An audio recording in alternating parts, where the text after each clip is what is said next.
I'm going to be clapping later on when I enter Devon mode. Who am I? Frau Hoffner. Never heard of her. You're insane, my child. Quite insane.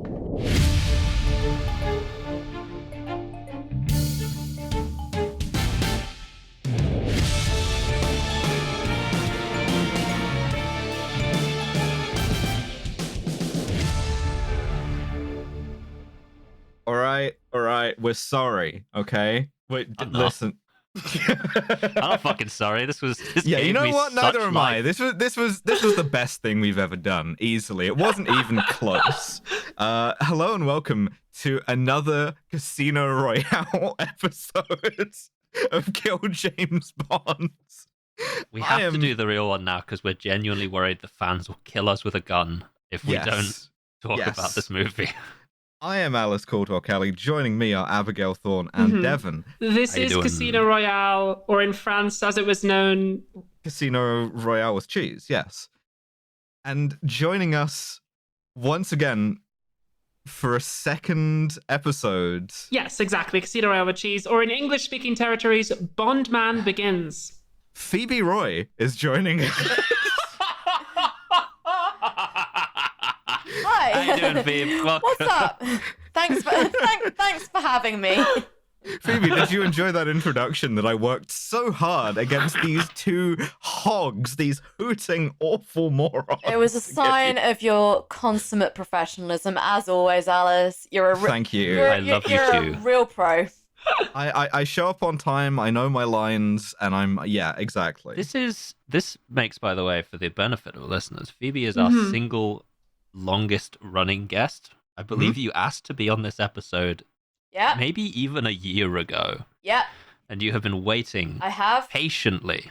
When you said longest running guest, I thought that it is the most episodes a guest has been on consecutively too. So you have That like is a true. kill streak you've built up. Yeah, also the shortest notice and the longest notice guest we've ever had. Yep. Yeah, if you come on Quantum of Solace, you actually unlock an AC-130 that you can then use against the listeners. Great.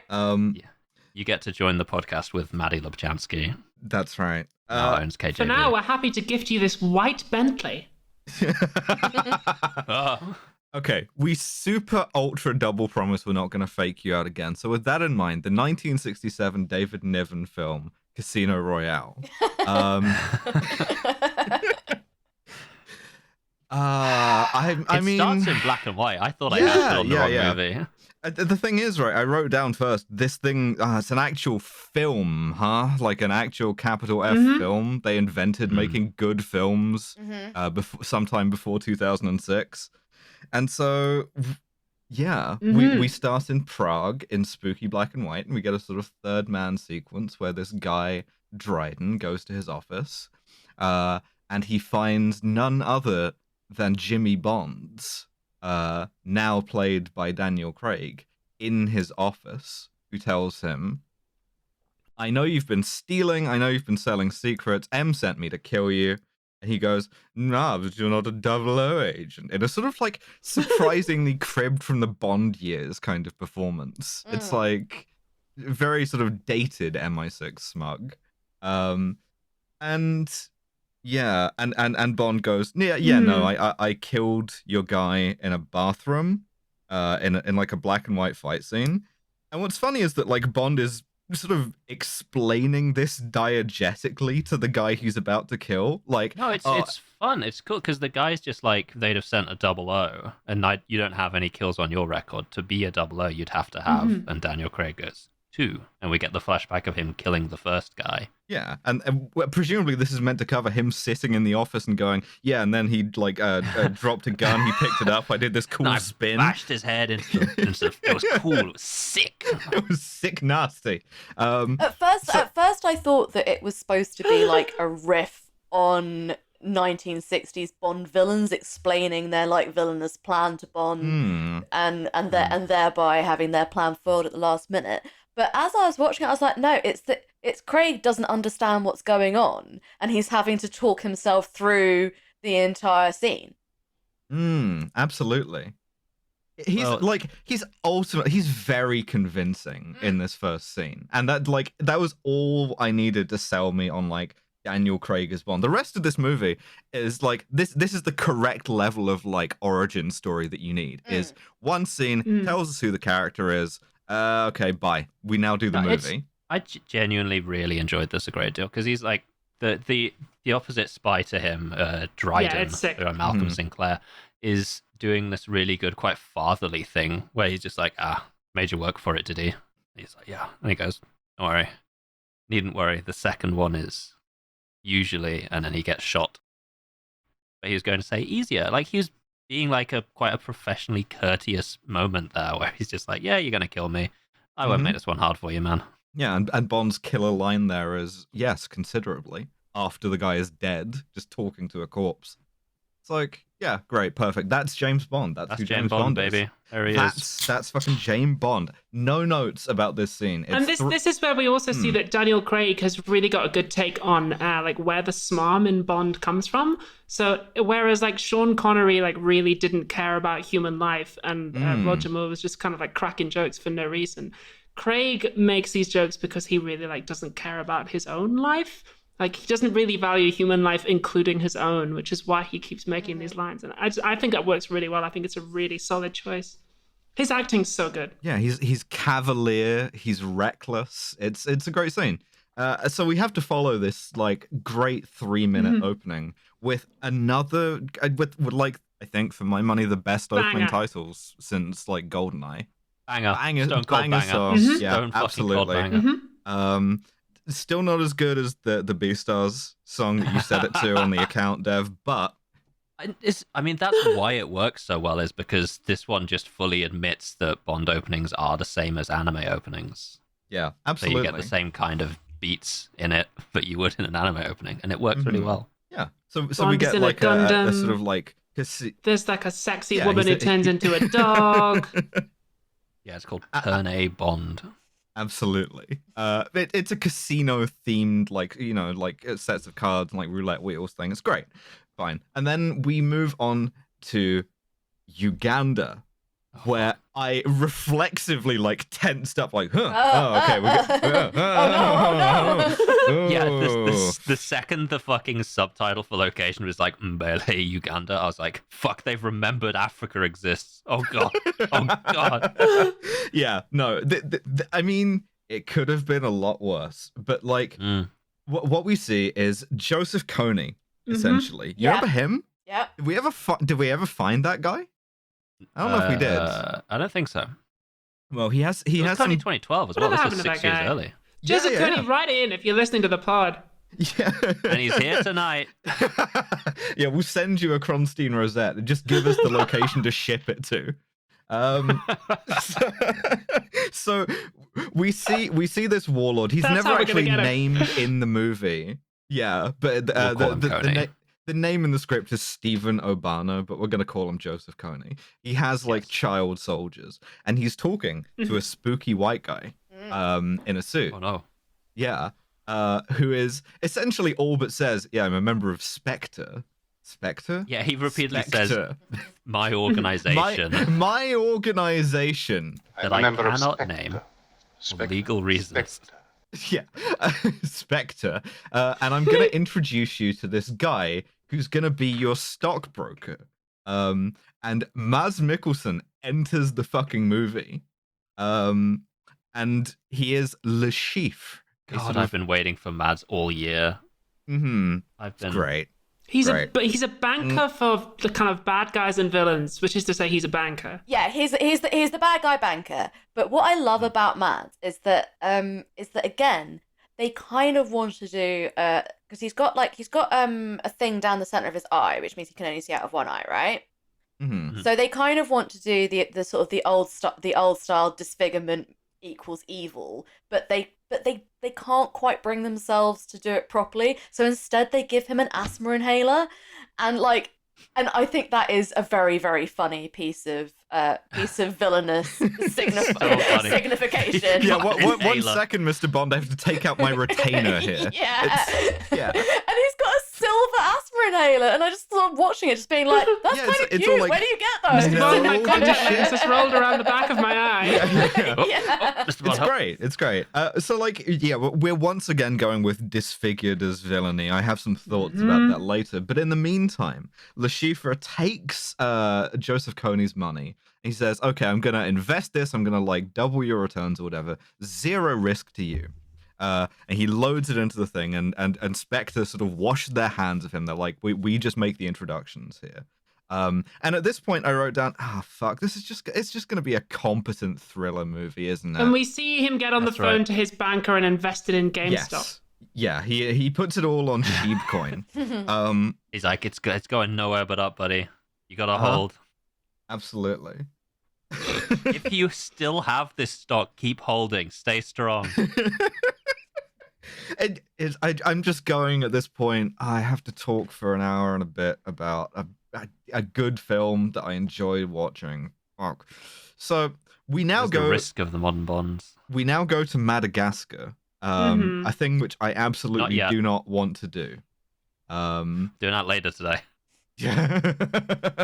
No, it is Madagascar. This is Thank God there's no penguins. Yeah, it is Madagascar. where we see a bunch of people watching a mongoose fight a snake, so that you know that this is a barbarous location and the people crave violence, you know, And mongooses. normal things. And mongoose. Yeah. Absolutely. Where Bond Who and doesn't crave a Peck- mongoose? love a Who doesn't mongoose? crave a mongoose? Absolutely. The mongoose craving is like possibly the most relatable thing here. But Bond and this guy Carter, who is an idiot, are watching a bomb maker. Madagascar mongoose has always been celebrated for its excellence.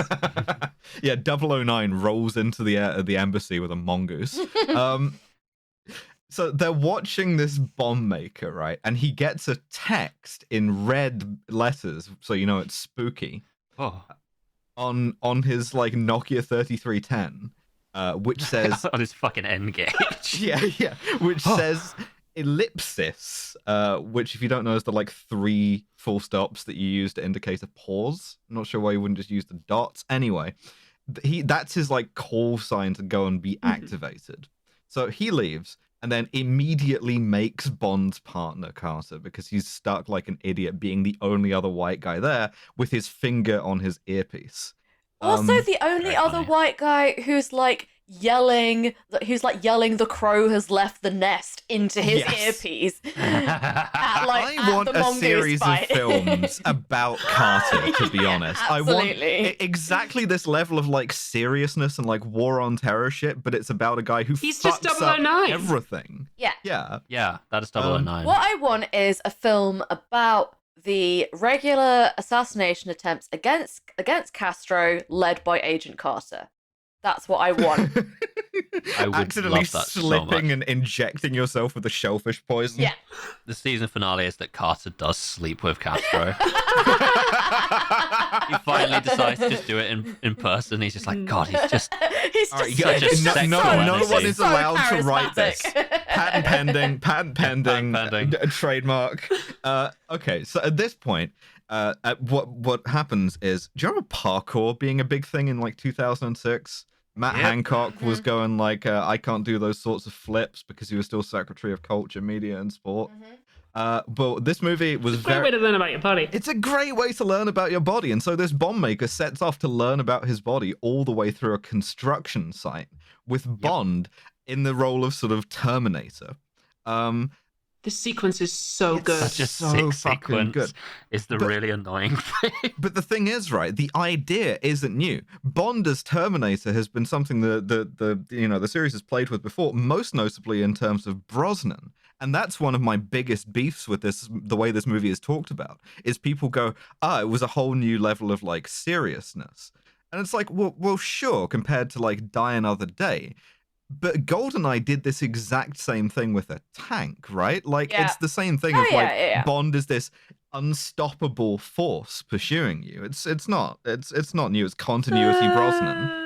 Contrast. It's not just that he's unstoppable though. It's not just that he's unstoppable. It's that the parkour guy is doing all like flips and intricate shit, And we're learning a lot about Bond's character because he always does things that are like very brash, like he gets in a bulldozer or just like goes straight through the wall. It's telling us that he's like blunt, a blunt instrument, a phrase that the movie will use later and that I will have a lot of things to say about. Oh yes. I have a note here. Well, actually, I have two notes here about this scene. One of them is that Daniel Craig runs like he has lower back pain. And Probably does. And the second is that I feel like it's not quite right to see Bond running at all. I don't think Bond should run. It's undignified. Contrast this with the fucking bit in View to a Kill where he Roger Moore is runs just up the agedly jogging up a staircase. My only one of real the note funniest about scenes. this scene is that like when he falls off a roof, he makes a weird like noise, which I did catch. Yeah. It's mixed quite deeply into the music. He gets winded. He does. Like Yeah, and he goes like this.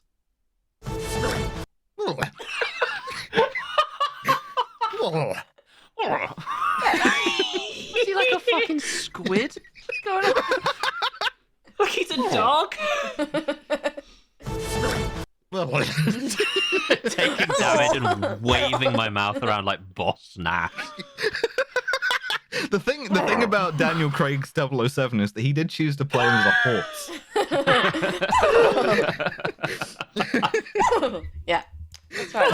How fucking quickly can we start talking about horses on Bond every Jack Horseman. podcast that me and Phoebe are on every together? time, Dev. Like it's How is this it just always happens. We just have to just accept that that's always going to happen. always just comes back to horses? So Bond chases the bomb maker towards the embassy of a fictional country, which means you know their sovereignty is about to get violated. Oh, I thought it was Namibia. I might have misread. No. No, it's They a literally- pretend country. Yeah. Not the same one as in say Live and Let Die. Should have been or- San Monique. That would have been a good Number callback. 10, yeah, no, I just missed. I got NAMB and it was like Namibia. Got it, easy. Sure. So Bond like immediately sets about violating their sovereignty. He jumps into the embassy. He beats up a couple of guys, finds the bomb maker he wants, grabs him, and makes his way for the exit while everyone's shooting at him. Right. Yes. And it goes wrong for him because he's reckless. He gets backed into a corner and he ends up shooting the bomb maker he was trying to take alive in the back of the head while he's unarmed, and then blowing up part of the embassy to make good his escape. And it's all on CCTV. They caught Bond in 4K. Got him. And I mean, at this point, you would think... since we're like talking about a more grounded, more realistic Bond, your career is over at this point, right? Like you get disappeared. I mean, even Em says this in the next scene. She's like, no, in the old days, an agent who did something this fucking dumb would at least have the courtesy to defect. you don't like, even if you don't like go to jail or something, you don't like, you work in MI6's basement licking stamps for the rest of your life. They don't just send you out. You get found having mysteriously been able to zip yourself into a sports bag and then shoot yourself in the head. I think that's what they that's what they Happens to do the best to of you. us. Yeah. Absolutely. Yeah. And I mean, there's nothing much to say But we about see the like. that this incident makes the newspapers, and like I think we're fools if we pretend that the British public wouldn't immediately just be like, this man is a hero, give him a medal. Like Bond That's would have a true. right-wing crowdfunder up. Well, by the end of the day, he'd be living large. That's true. But like, I don't know. There's nothing much else to say about this being like a fantasy of violating sovereignty, because Bond's always been that. And it's like, is it racist? Well, kind of. Less than Bond has been in the past, but whatever. Now, we cut to Le Chiffre, who is playing poker on his fucking mega yacht. And now I want to talk about this fucking bit, because Honking on his asthma inhaler. he is absolutely honking away. off that asthma inhaler, but also we get the most cake having and eating line in the series since, Because I think you're a sexist, misogynist dinosaur, a relic of the Cold War. which is he's playing poker, right? Fuck, I hate with his fucking like facial disfigurement, and he starts weeping blood at the table, and he goes, Weeping blood comes merely from a derangement of the tear duct, my dear General. Nothing sinister. Now, you may think this is slightly undercut by the fact that there's sinister music happening. The most sinister man you've ever met. This isn't sinister. This is normal, actually. Entirely in black. Yeah, My facial disfigurement doesn't make me evil. I just also happen to be the only one in the movie with a facial disfigurement. It's normal when you think about it. And then lightning strikes perfectly behind him. And it's like, dude. Apart from the other guy, the bomb maker, who had one and is also evil. Yeah, he does, yeah. Fuck, I forgot. Oh my god, yeah, the bomb maker has facial disfigurement too. Okay, Because of the bombs. Yes. So Le Chiffre finds out that like the bomb maker who was gonna work for him has been killed, and also there's a big picture of him getting killed by James Bond, which Le Chiffre looks at on a Sony Vaio laptop. Listen, the weirdest thing about this movie is that it is Sony Vaio laptop, the movie. There's some great screen caps of guys on laptops. But always Sony Vaio laptops, because Always this is Sony like Vaio. big sponsorship. So And at because this of the point, period of time, we can only assume that he's using Also, it to watch anytime anyone has a Heroes. phone, it's a Sony Ericsson. Yeah. That's true. Yeah. That's true. So- Sony so- Ericsson, big letters above the screen. Nice and easy.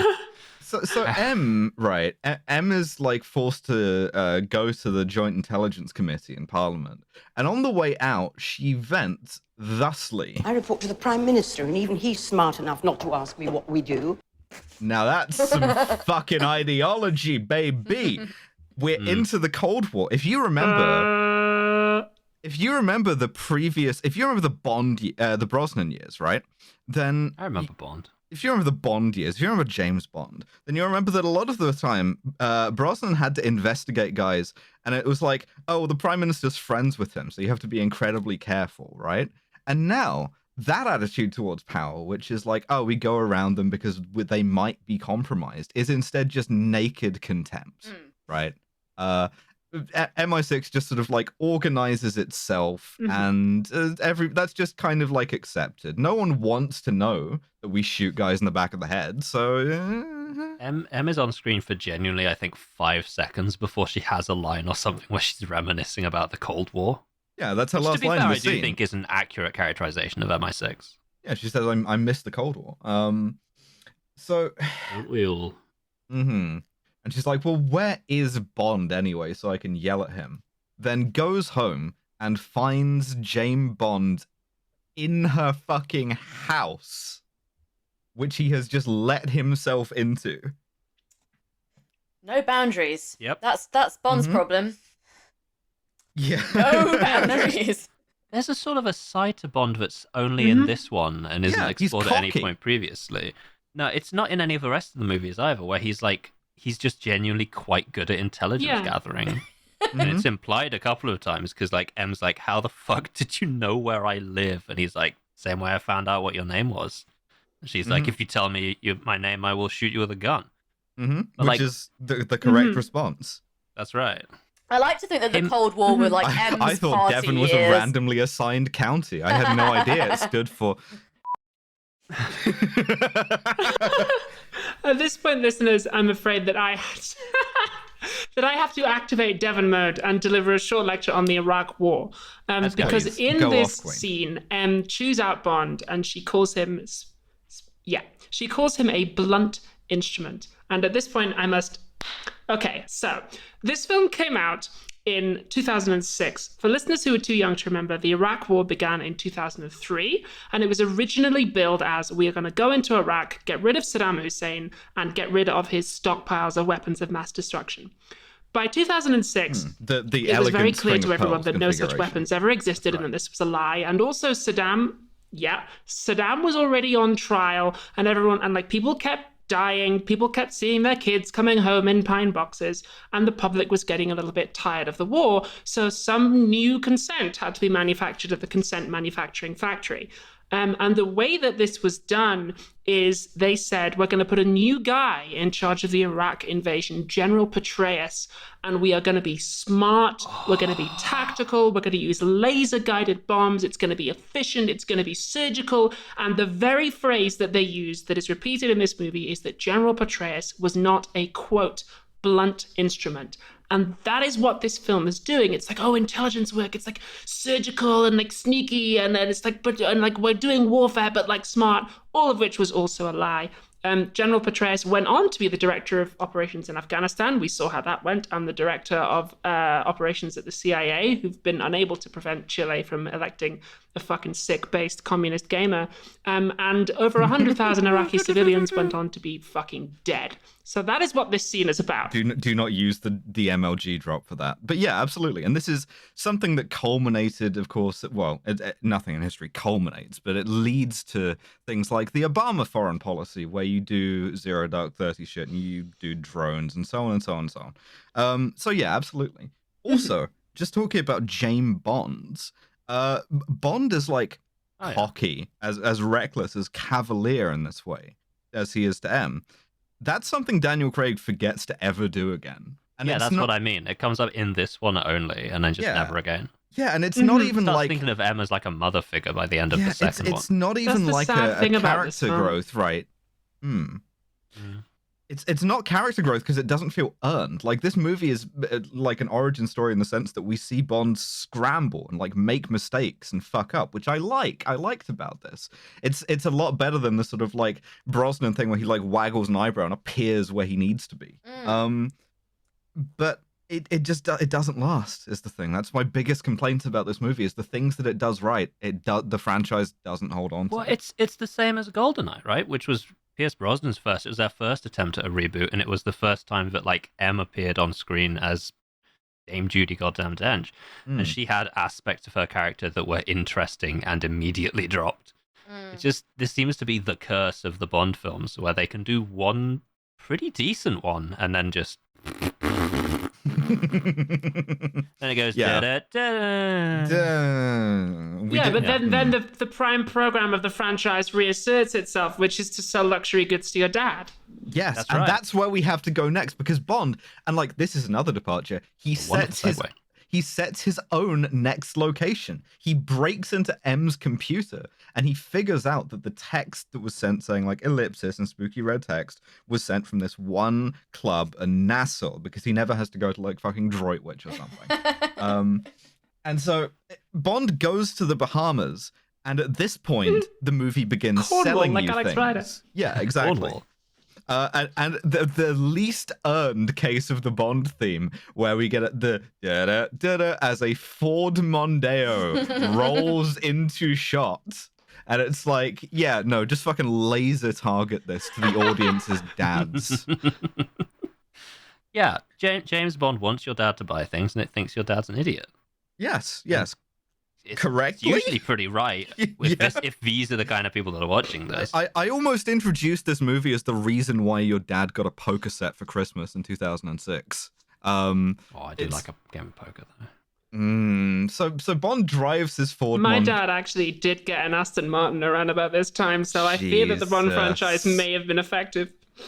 So Bond drives his Ford Mondeo to this club. He looks on his Sony Ericsson phone, which has Sony Ericsson on it. That's a sentence no one should say.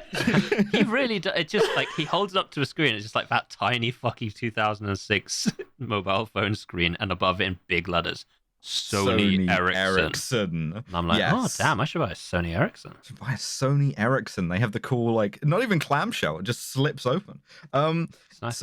Don't get another phone. If you get another phone, then James Bond will be able to take it, plug it into a computer, and read all your texts, because he has no boundaries. That's true. So we get a little bit of self-parody here in a good way, which is Bond parks the car, immediately gets mistaken for a valet by a guy driving a gold Land Rover who is dressed exactly like Goldfinger playing golf. He's wearing the exact... You can go back and check. He's wearing the same outfit. Golf finger. Mm-hmm.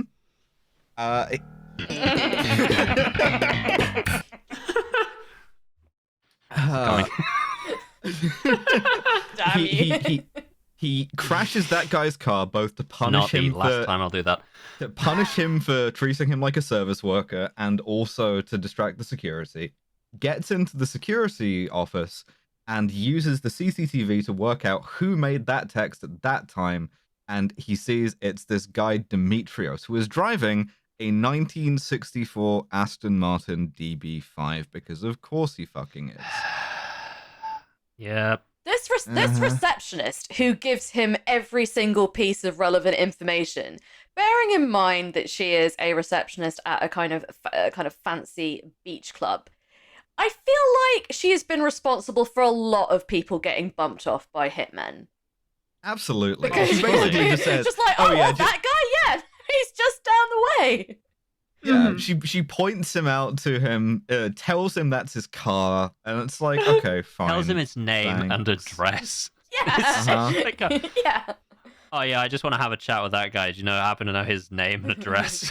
Tells him he has Yeah, how many allergies, he's like fears weaknesses? of environmental Does he hazards. have any sort of disability that I should be aware of? What ethnicity is he, and would it make his friends kill him if I revealed it? Because that was a pretty sick move when I used it in Goldeneye. So Yeah, fucking hell. Bond then fucking does the beach scene. Now, there's a lot to talk about the beach scene. He gets out of the water, and it's like, ooh, This is where they invented sexy men being Bond. hot. I also Yeah. wrote this movie invented dudes being hot. Yeah, they invented Bond being an object of female desire. Also, he's hairless. He's waxed. Yeah, bullshit. Fuck off. No way. A waxed Bond appears from the surf like Ursula Andress in Doctor No. Yep, he's The thing about smooth this like a is- handsome sea lion. Yeah, and that's my fucking issue. Like, because this to me marks the point at which I've never seen a single like male action hero with a hairy chest since here. Like, think of fucking Connery Bond. He was just like walking around with a goddamn fucking rug. Zohan rug. Yeah. Like, and it just gets to the point where you like have Chris Hemsworth, who is Thor. He's got his massive great beard, but he takes his shirt off and it's like a fucking boys' locker room, smooth as. And it's like, what are you fucking doing? What's going on here? It's a difficult time for you, Devon. I'm sorry. It's bullshit. I'm bringing it back though. So, This movie came out when I was 13 years old, and it absolutely like fucked my gender up. My notes in capital letters here say, my gender must be this, but I hate it. And here, Alice and I are going to have to introduce the concept of reversed gender dysphoria. So listeners, Yeah, if you are reverse double cis, backflip or if gender you dysphoria. believe that you're cis and haven't realized yet, if you haven't realized yet that you're trans, You're listening listeners, to this podcast, bad if news. you are trans and haven't realized yet, touch your hand to the metal plate. When you haven't yet realized that you're trans, there's a temptation, like, you know that something is wrong, but there's a temptation to like go really hard on the gender that you've been assigned because you in some way feel inadequate. Wait, and this film Abigail, was like a fucking I have a drop surgical for laser this. guided bomb to my brain. Yeah? I have a drop for this. When you're a trans woman and you don't know it yet. True, but this one overcompensates by wearing slightly masculine clothing, being more aggressive than her female colleagues. Exactly. I even had this That is myself. I've exactly what happens. Beautiful. I saved that for this exact purpose. Yes. Before I came out as non-binary, when I thought I was a boy, idiot, I fucking like I went to the gym a lot and I was trying to get as wide as possible and it just never felt right. And then I went through a whole lot of gender and I've come back to the Exactly. point where I'm now just openly non-binary, but I'm going to the gym again and getting massive and it feels fantastic because it's not actually the actions, it's about accepting yourself more than anything else. Absolutely. So Bond does his one move, right, which is locate hot woman in vicinity. And conveniently, she is riding a horse across the beach in front of him. This is Solange, who is Demetrios's girlfriend, wife, in fact. Touched. But Bond immediately seduces her. My wife? They have my Don't wife. get attached, I'll be honest, man. Yeah, so they, no, I mean, listen, the sort of terse Well, no, hang on. He seduction plays thing. Demetrios at poker. He beats him, takes his car, and then fucks his girl. Yes, yeah, absolutely. Yeah, he wins the Aston Martin at poker. Because of course he does. And then he does the sort of Daniel Craig terse seduction thing on her where he only says like one or two words. He just goes like, sex now. And she's like, yeah, all right. And at this point, like when they're fucking, we enter the Fedora zone. right? Because she literally goes, why do I like bad men? Why can't good men be like you? And he's like, because then they would be bad. I'm not buying his reasoning there. What is interesting about this scene, though, is that, well, yeah, I mean, either. What is interesting about this scene, though, is that they're still doing foreplay when she gets the call from her husband saying that he's going to Miami. And Bond doesn't have sex with her. He actually immediately bails. Okay, we think as the audience that he's going to stay and have sex with this beautiful woman, but actually his mind is on the mission the whole time, and he's like, I'm immediately out of here. He gets blue-balled. We are given to understand that, like, he has a thing for married women, like, habitually. But, like, whatever. He follows Demetrius. Yeah, he mentions that a good couple of times. Yeah. Anyway, my note says Bond cucked. Well, we see Demetrius talk to Le Chiffre, and Le Chiffre is like, why did you hire me a guy who was being watched by the British Secret Service? Fair question. Not unreasonable. And Le Chiffre goes, well, I don't trust you. And Demetrius, being kind of a Chad here, just goes, yeah, I don't give a shit. I'll find you another guy. I don't need you to fucking suck me off about it. Like, fine, I'll find you another guy. We'll go to Miami. I'll find the guy who'll do the thing. So Bond then follows him to another very 2006 thing. You remember Gunther von Hagens? Remember Body World? Body World is a fucking insane attraction, and I'm glad that this is getting the attention it deserves. I have literally put in my notes the fact that part of this goes on at a fucking Body World is the most 2006 thing it is possible to be. Because anyone ever been to Body World? I have never been to it. I used to get constantly like alarmed by the adverts on the tube. Real. Oh yeah, no, it's a real thing, and it used to be in Leicester Square, and they used to have I think it still is open, but they used to have these adverts of like flayed people on the tube, and it was just constantly just freaking me out. Yeah, it's insane. But I then saw an interview with the guy who invented Body World, and what I want you to do is I want you to imagine a guy who exhibits flayed human bodies, and whatever you have in your head, that's what this guy is like. And he wore this weird little kind of creepy hat and a monocle, and like it was very Sorry, I'm so sorry. Yeah, if you Google his name, which is Gunther von Hagens, the first image of him that comes up on like the sidebar of the normal Google is him wearing that little hat with his tongue slightly out. Yeah, and every single vibe coming off this man is all of these people were the last people who laughed at my little hat. Yeah, and in 2006, this was like everyone considered this normal. Yeah, this was a fine thing to do on a family day out in 2006. There's a flayed horse here and everything, which is the one in London as well, actually. Bond witnesses like a handoff of a bag, but is unable to stop it. Is like held at knife point by Demetrius because he fucks up and he's overconfident and rash. Turns it around on Demetrius and like kills him, and then follows the guy with the bag, who he's only able to find through a desperate, stupid idea to just call the number that texted him and see who in the crowd picks up. And I like this. I like this a lot. I liked seeing James Bond not fucking know everything. It's great. So he follows this guy to the airport where there's a fucking cameo from fucking Richard Branson. Yeah, he doesn't do anything. He's just T-posing in the background, which is very strange. Also, that will be the episode art, so don't worry about trying to find that image. Absolutely. So Bond then follows him into the airport, but the guy changes into a cop uniform and enters a secure area through a key card. And Bond can't figure this out, so he calls M. And he's like, you should tell Miami International Airport that there's going to be a giant bomb threat. I don't know where he's got the bomb thing, other than that the last guy was a bomb guy. he is that's correct. probably He Yeah. has no object permanence, so like he defeats one bomb guy, and so every subsequent by guy. the transitive property, the second guy that I've met here is also a bomb guy, and he's right. But then he figures out that ellipsis is, and this will He come did also up again get the later. text saying ellipsis, though. Yeah, the reason why it's ellipsis, the word, is because it's you use the letters on the keypad and you type out the keypad code like that.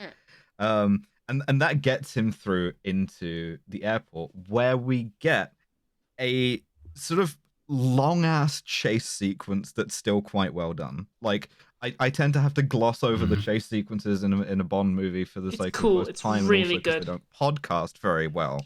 But the gist of it is the M figures out that what this guy is trying to do is blow up a prototype plane from the company that Le Chiffre has shorted the stocks of. And you see that that's what the thing is, right? And I like this moment where it's revealed that it's just a fucking like stock market scam. That's what the stakes are here. They're really low. It's a genuinely quite good deconstruction of how this movie approaches Bond, is that it uses the same kind of like, there is some extremely spy shit happening right now, music and like sweeping camera angles that movies like You Only Live Twice used for a fucking secret volcano base and a VTOL reusable spacecraft. Oh, totally. To reveal a large passenger airplane in a hangar. Yes, and also this does, the only other thing that this features that I like enough to point out is that the guy that he's following, who again is never named, which I kind of like. He's just like an anonymous killer.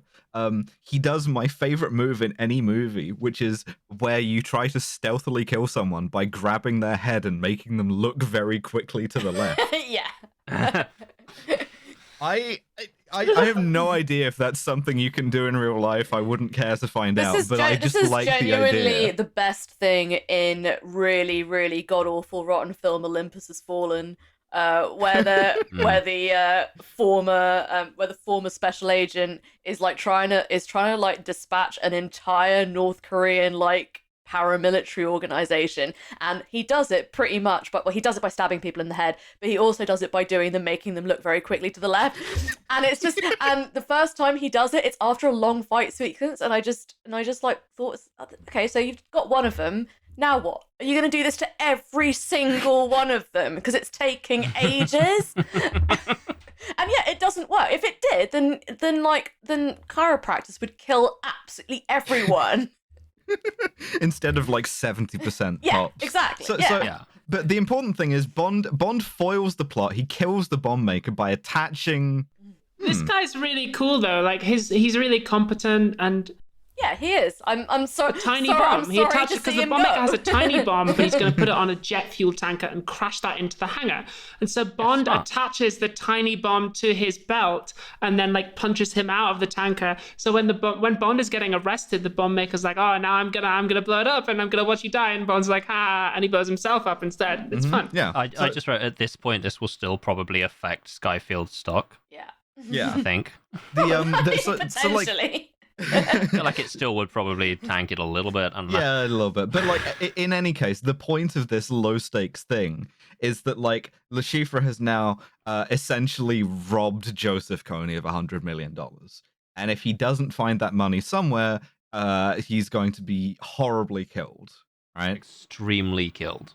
So M debriefs Bond. She has him injected with a tracking thing, the like radioactive blood from fucking Thunderball or whatever. Yeah. And then she drops some knowledge on him, right? She goes, When they analysed the stock market after 9/11, the CIA discovered a massive shorting of airline stocks. When the stocks hit bottom on 9/12, somebody made a fortune. Which is true. It is true. It's very interesting. Also, I like Judi Dench saying 9/11. M for 9/11 truth. Huh.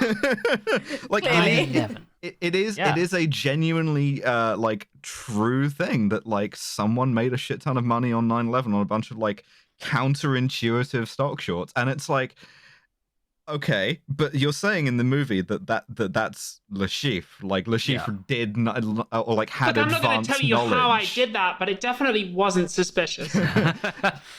So Le Chiffre had advanced knowledge of 9/11, which Bond, of course, as we know, was unable to prevent because he was in the Scorpion room in North Korea. That's right. Imagining and still that is, he was. this is a new guy. Yeah, that's right. They gave the codename to a blonde guy this time. Yeah, he just also happened to be named James Bond. It's a different thing. So at this point, we can then sort of fucking. God, remember when everyone lost their shit about how Daniel Craig was blonde? That was insane. It didn't Daniel last Craig until the has first quite scene nice- of this movie. Quite nice blue eyes. And God, do they love really highlighting that in every scene that he's where he looks directly at the camera a bunch. Oh, I forgot something that the movie treats about as seriously as I do. Bond gets that woman killed. Like MILF that he slapped. Completely and horribly killed and basically shrugs. Utterly murdered. Yeah. And he's like, damn, that's crazy. Anyway. Anyway, I don't care. Which M calls him out on. She's like, okay, fine, but that is what you wanted, right? So we now set up the plot of Casino Royale, an hour into the movie Casino Royale, which is better than the last one. Yeah, Le Chiffre has to win this money at, in this case, it's poker instead of baccarat. But he's doing this at the Casino Royale, which is in Montenegro now. Bond is going to go in, he's going to win this poker game, and he's going to, when Le Chiffre has no money, he's going to be forced to defect to the British and tell them everything he knows. Otherwise, Joseph Kony is going to cut his balls off. And at this point... I really like how completely not in control the villain of this movie is. Yeah, he's also scrambling, which is fun. It's a movie about desperate men, which I like. So at this point, we now award a new decoration. It raises a question that I've had ever since I first saw it, which is why does neither Le Chiffre nor British intelligence nor the CIA, who we also see are playing, why does nobody cheat at this game of poker? It would seem to be quite easy to kind of equip. If you can equip this spy with a fucking secret gadget car, you can't teach him how to fucking cheat at poker. Like Bond just hissing, no, that's not allowed. That's against the whole spirit of the game. Yeah. Well, to be fair, they do only put him in on this one because they're just like, yeah, lad back to fucking base said you're the best at poker. In you go, son. It's like, all right. So at this point, I have to award my own little decoration here for which I like to call the Kaufman Star, but for me being horny, because Eva Green appears in this movie. Listen. The thing about me, disgracing the Kaufman Star. The thing about me is that I'm a fucking lesbian, and as such, I can't help myself. Bond is on the way to Montenegro when Eva Green, Vesper Lynd from the Treasury, introduces herself. She I'll just let you two. You two are a disgrace. I feel nothing. I'm with she Abby on isn't this blonde one. and she isn't American either. I feel she's a great actress and she gives a great performance. But I feel my notes literally say I feel nothing. So do I. Well, I'm not going to pursue this line of inquiry. What I am going to say is that they have this conversation where they sort of mutually insult each other in very searching ways. At the end of it, Bond says, she asks him how he's feeling. I mean, how the lamb dish he was eating was, and he says, skewered, one sympathizes, which I like a lot. That was a fun line. Yeah, so he reads her, and again, the vibe is very much James Bond meets a transgender woman. True, but this one overcompensates by wearing slightly masculine clothing, being more aggressive than her female colleagues. Whereas in terms of the masculine clothing, by the way, that she wears throughout this entire movie, is the most beautiful dresses I've ever fucking seen. Yeah. She's not even wearing pants. She's not wearing trousers. Yeah. Like what? It's I mean, That's not cut low enough. What are you, a man? I don't actually know quite what he means by her alleged masculine tailoring here. I can only assume that Bond thinks that as long as a dress is not in girl colours, it's a man's dress. This dress is black. What's going on? Yeah, this is a man's colour, and therefore that is a man dress. Yeah, he walks out wearing that himself. You can't go into the women's toilet wearing floor. that. So she gets into his insecurities, which are about like being an outsider and a killer, and like going to fancy schools by someone else's charity, and feeling bullied for this. But the movie has to sell your dad something if your dad is rich enough. So what she says is she talks about like former SAS types with easy smiles and expensive watches, Rolex, Omega. beautiful.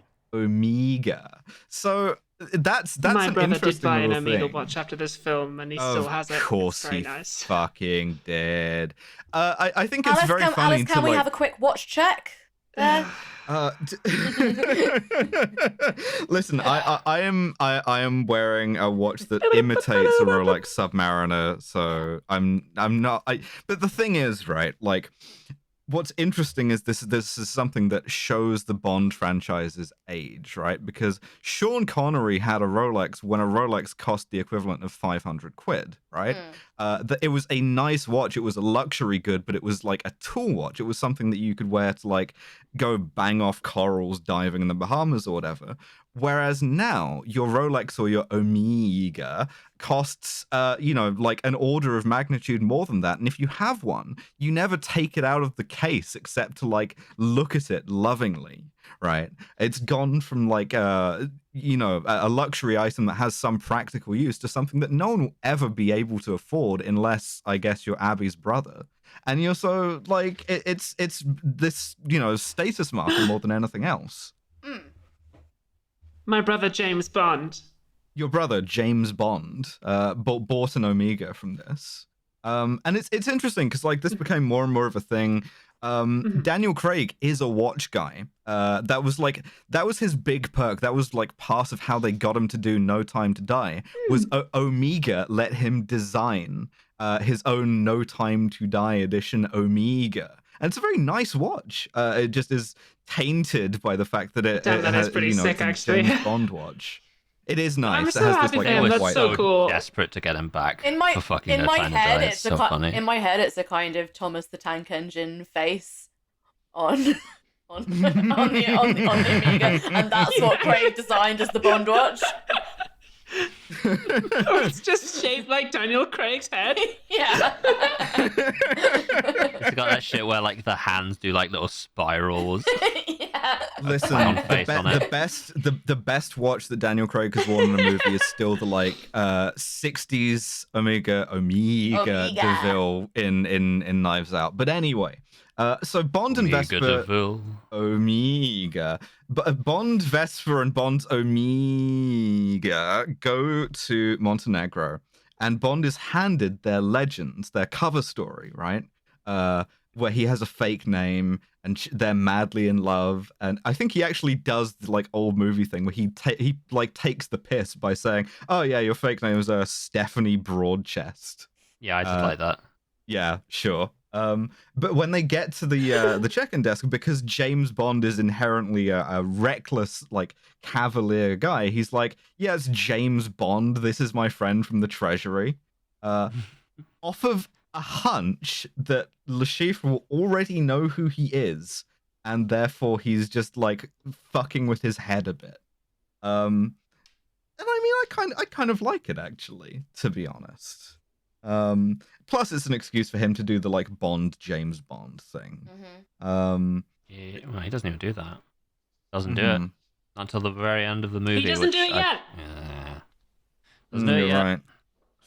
But in any case, they meet their contact, who is a French guy called René Mathis, and we see that he is this sort of like underhand spy. So like the way in which he shows this is Le Chiffre has bought the chief of police, so Mathis has inadvertently like manipulated his deputy to get him arrested for corruption.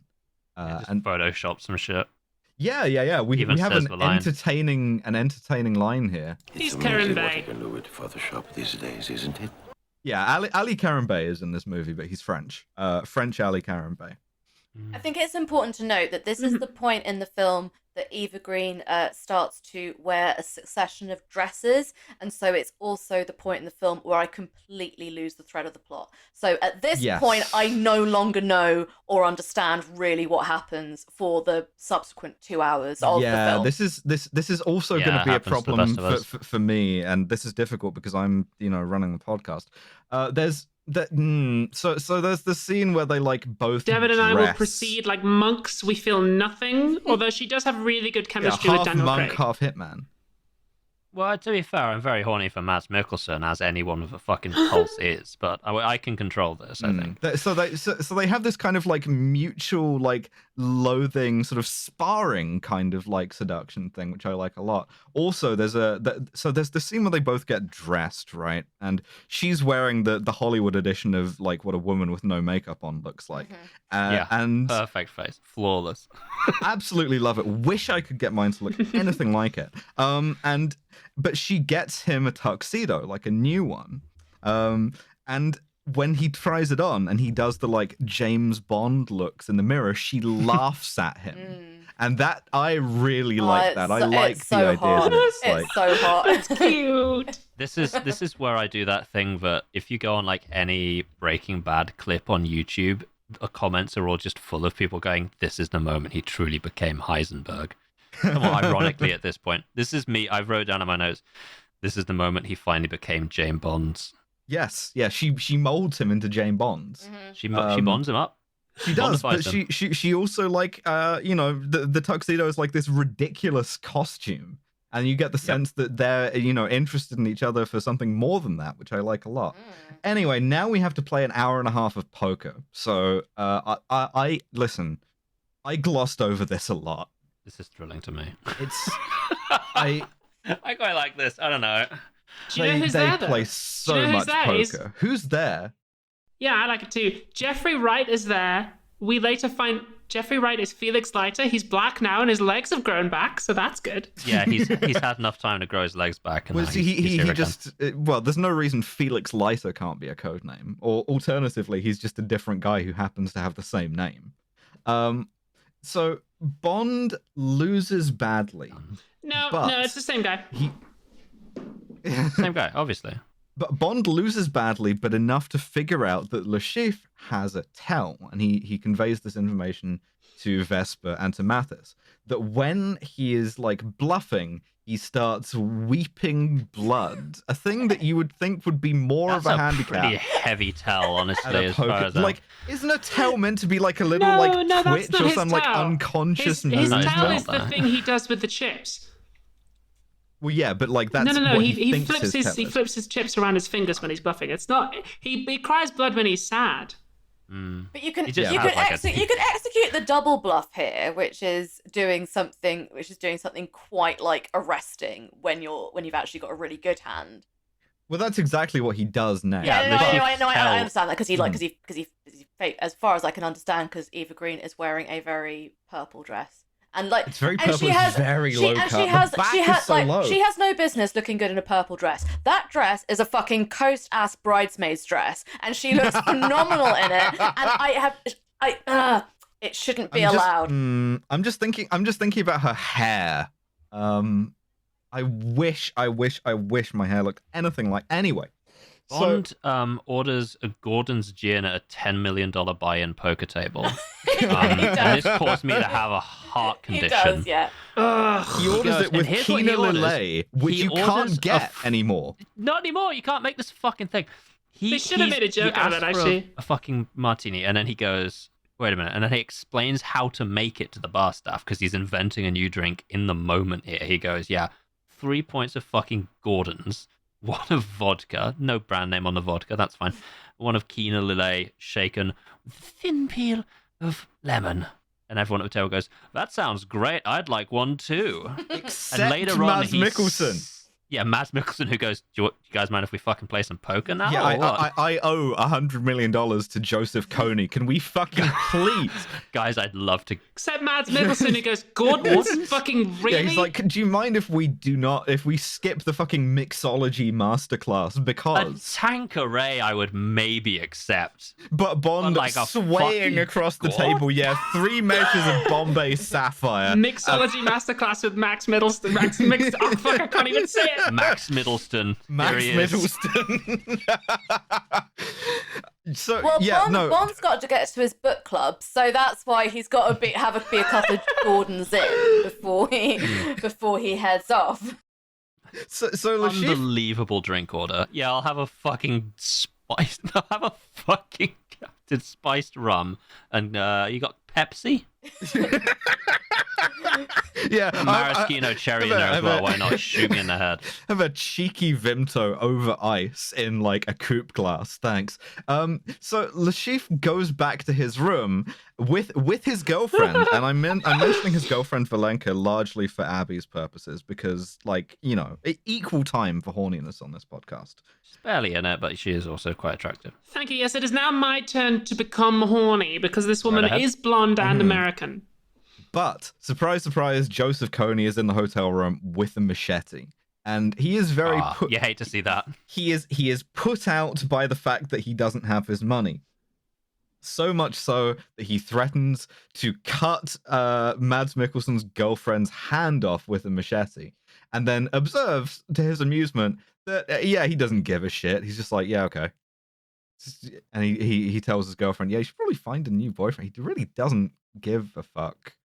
At this point, right, they leave. Like, Joseph Kony and his bodyguard, they leave. But they see Bond's earpiece, thus making Bond a giant fucking hypocrite for, like, owning Carter about his earpiece game. And they kick him into a stairwell, and we have a stairwell fight with a machete. Stairwell fight. Every single fire exit that Eva Green tries is locked. And the fucking fire safety standards of the Casino Royale, atrocious. Don't lock Welcome a fire. back It's to got There's Your Problem, a podcast I don't about know engineering. what kind of laws they've got down in Montenegro. It's but got a this push is bar. ridiculous. It's got a push bar on it. Why is it locked? How do you even lock it? How did that happen? But yeah, no. So there's a fight, and it's quite good. It's a quite good fight. They're very competent at making these movies by this point. Yeah, and the thing is, like, Bond kills Joseph Kony horribly. The result is that Bond kills Joseph. Well, maybe not specifically him, but yeah, no, I think it is even Joseph Kony. Yeah, it's Joseph Bond Kony. kills Joseph Kony, and he requires Eva's help a little bit to do it. Yeah, she has to look at him her up. fucking strangling him to death, right? And as such, she is quite reasonably traumatized. And I wrote, this is the moment he truly became James Bond. Yeah, I'm saying this about every scene. This is the time he becomes Nudging James my Bond. date. No, sorry, this is the moment when he turns into a story for the girls' group chat. I don't care. Like this, I'll leave you immediately. Just went on a date with this guy and he strangled an African warlord to death in front of me. What should I do? And then he started sucking my fingers to comfort me. Yes! I also wrote that down. The finger suck. The finger suck. We're gonna talk about the finger suck because Okay, we'll get to it. This man is now known to all of Eva Green's friends as the finger suck guy. That is all I'm saying. He's in her phone as like the finger emoji and the tongue emoji. Yeah, exactly. Like, so at this point, Bond has killed the only reason for Le Chiffre to still be playing, right? But his girlfriend Vesper is sad, and we know she's sad because she's doing a normal girl thing, sitting in the shower completely closed while it's cold, being sad. Yeah. This happens a lot. Can I confirm. do this all the time. Absolutely. You can't tell that you're crying if a shower's on. It doesn't help that Girl you're check. wearing all of your clothes.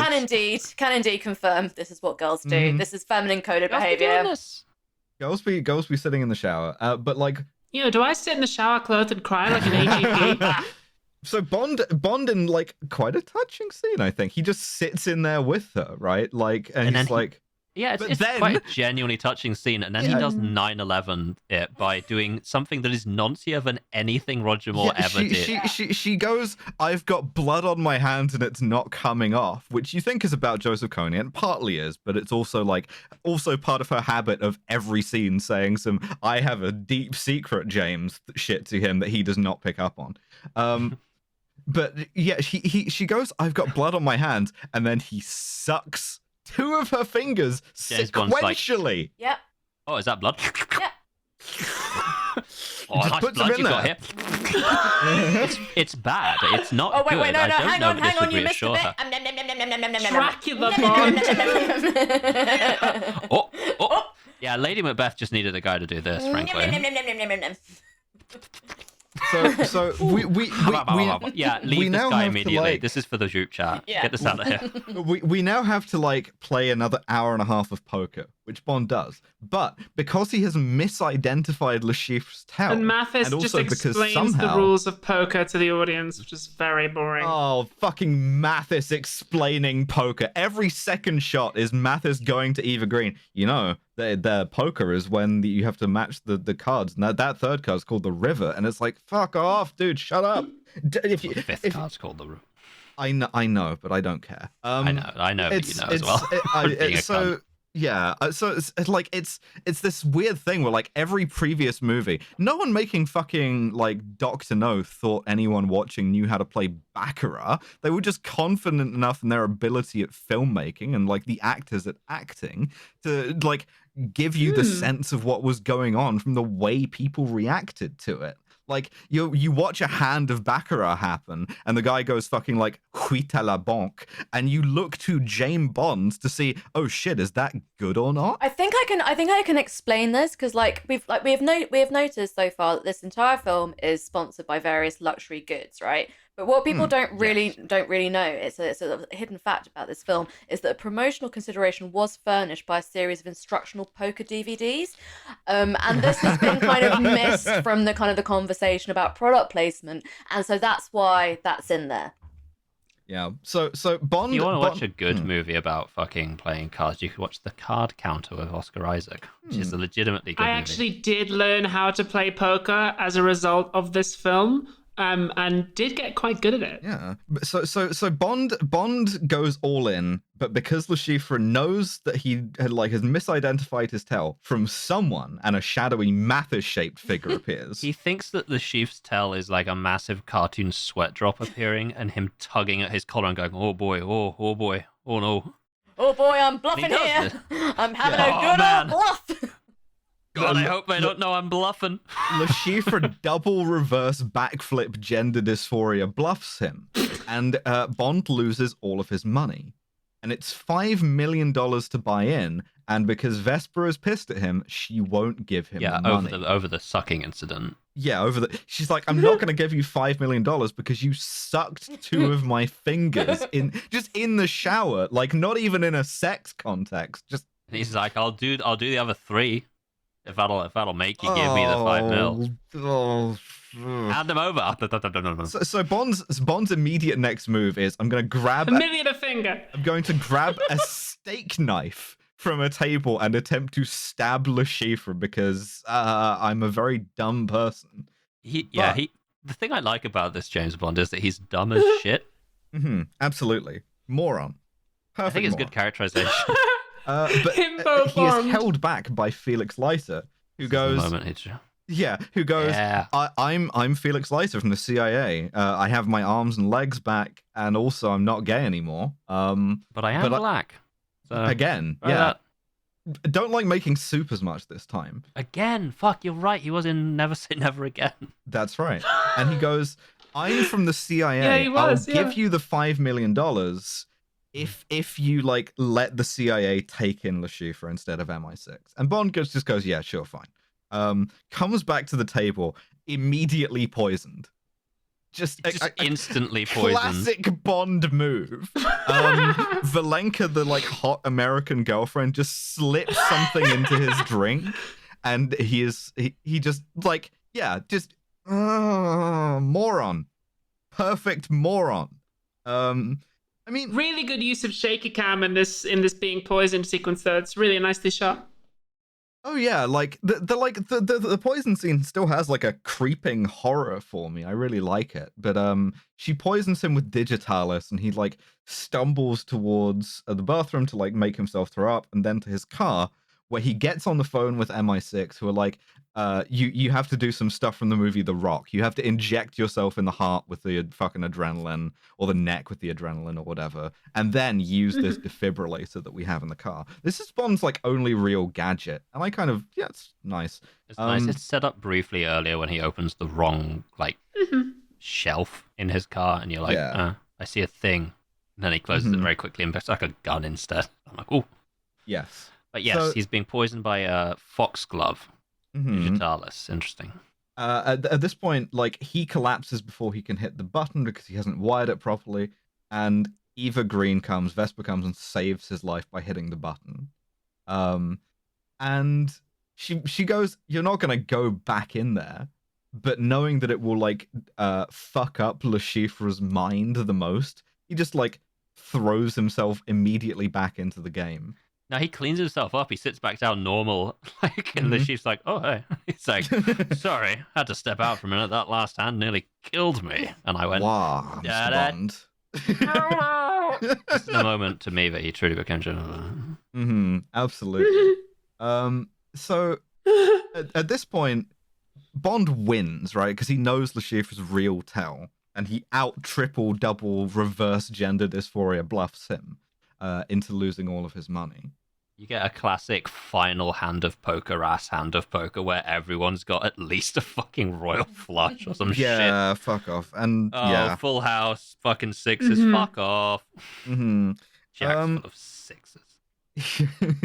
So Vesper and Bond then talk to each other over dinner afterwards, and this is the most James Bond I have a terrible secret, but I won't tell you. Ass conversation in her repertoire, and she has a lot of those in her repertoire. She's very fortunate that Bond is throughout this film, not just with her, is entirely incurious. Like he never asks questions about anything. Which lies in direct hammers of the fucking characterization. My apologies. Even from earlier on, where he's like, "Yeah, I found out your name because I wanted to, M," and it's like, but that's not the same guy anymore.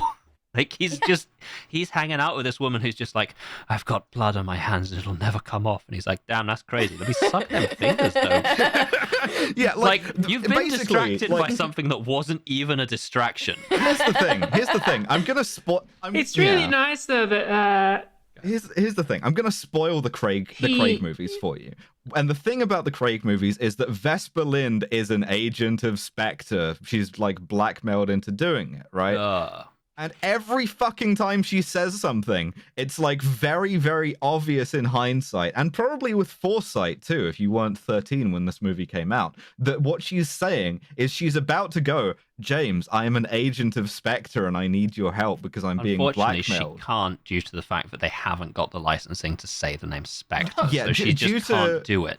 Due to a geist that's been placed on her, which is it's literally in the form of like, you know, a ribbon tied around her neck that's gonna fucking take her head off if she unfurls it, because she has a necklace that is an Algerian love knot. Sure. And she received the love knot from somebody, Bond deduces, and therefore I'm gonna respect him and like not, you know, put the moves on you too hard. And she goes, "Oh, Mathis needs me." Yeah, it's quite sweet. Immediately gets kidnapped. Like she just gets bundled into a car. Bond gives chase, like in the original Casino Royale, but unlike in the original Casino Royale, Daniel Craig showed up to film this scene. So he drives the car, but they have left Vesper like tied up in the middle of the road. So he has to swerve to avoid her and knocks himself unconscious. There's a lot of fucking variables in this plan. It was a bad plan. It's not a great plan. It's so I mean, listen, you know what we have to do in this movie next. You knew it was coming. I'm just gonna listen. Before we get to that, from Wikipedia, the free encyclopedia at en.wikipedia.org. Cock and ball torture, CBT, is a sexual activity involving torture of the male genitals. This may involve directly painful activities such as wax play, genital spanking, squeezing. Yes. Now, the thing, very quickly before we get into the cock and ball torture thing, which I'm sure all of you fucking pieces of shit listening to this have been prepping for a year, I would like to highlight Mads Mikkelsen's acting is so fucking incredible. Like, when he realizes that he's lost the game of poker, it's like, after so many Bond films, Mix I'm like, Madison, Maximum, yeah, Mix Max, Manchester Max Max Dollars. Mad Max Mikkelsen. Yeah. That's what they call him in the business. Mad Max Macklemore. Yeah, Mad he's doing Max really Max. well. His acting is phenomenal. All right, do the fucking balls. Sitting back in my chair. Go on. So yeah, no, he manages to take Bond and Vesper alive.